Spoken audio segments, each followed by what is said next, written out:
Some of the general health risks for vaping, specifically for adolescents, is like nicotine exposure. And so nicotine and exposure and addiction are very harmful for youth and adolescents. What most people may not be aware of is that nicotine can actually rewire a teen's brain to crave more nicotine, which can result in addiction.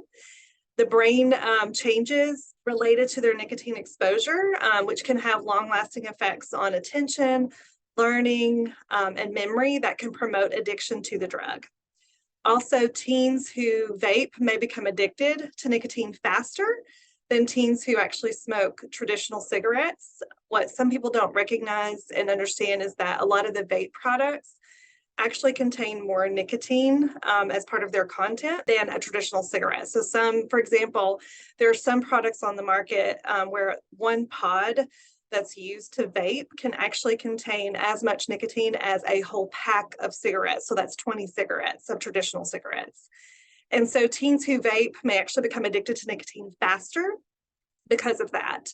Also, the data is showing that teens who vape are more likely to start smoking when we think about smoking for traditional cigarettes. And we already know that cigarette smoke includes a mix of chemicals and other additives that can cause serious disease and death. Some other things that people aren't aware of is that vaping may be harmful to the lungs. So vaping can expose users to other toxic chemicals and metal particles such as lead, chromium, nickel, which can be harmful to the lungs.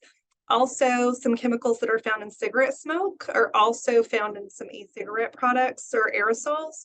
And so we know that inhaling these chemicals can cause some irreversible lung damage. When thinking about how pediatric healthcare providers and pharmacists can talk to children about the health risks associated with vaping, I think one of the first steps is that we learn more about vaping ourselves, so we're prepared to talk about it with teens. There's actually lots of resources available for healthcare professionals. The FDA has made some products available for free that are online.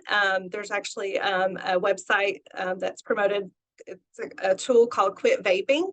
And that's a very good tool to kind of provide some facts and also to help you kind of figure out how you can talk and address it with teens. I think sharing the facts with them, clearing up their misperceptions about vaping, sharing the facts and about the health effects of vaping. So being honest with them. I think also learning how to recognize when a teen might be vaping. Sometimes it's hard to tell because vaping is easier to hide than smoking cigarettes because you don't smell the cigarette smoke. You also don't see the fingernail color change that occurs often with traditional cigarettes. Also, the manufacturers have become very creative, and vapes can look like everyday objects. They look like smartwatches, asthma inhalers, flash drives, etc. So they don't look like a traditional cigarette. So I think a lot of times just being knowledgeable and understanding how you can go about identifying these things and then equipping yourself with the knowledge and resources that are available to us in order to be able to have those discussions with children.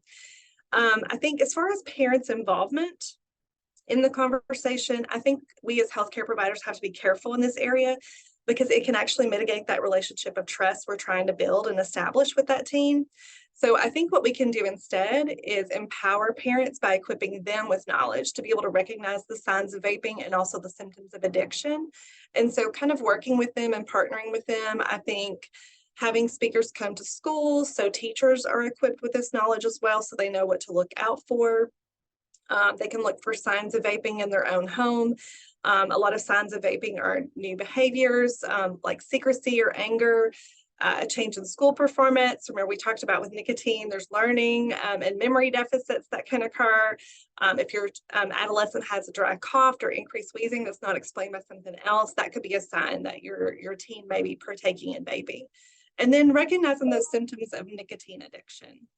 So if I think whenever you talk with the teen, if you have them in a safe space where you can talk with them and they do identify that they do vape, maybe trying to assess if they're actually already addicted or not, and then promoting those smoking cessation or vaping cessation tools.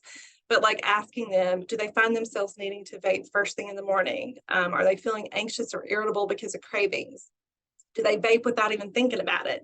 Are they having trouble concentrating or sleeping, or do they think about it throughout the day? I think those are a lot of good questions you can kind of ask and equip yourself with in order to talk about these patients.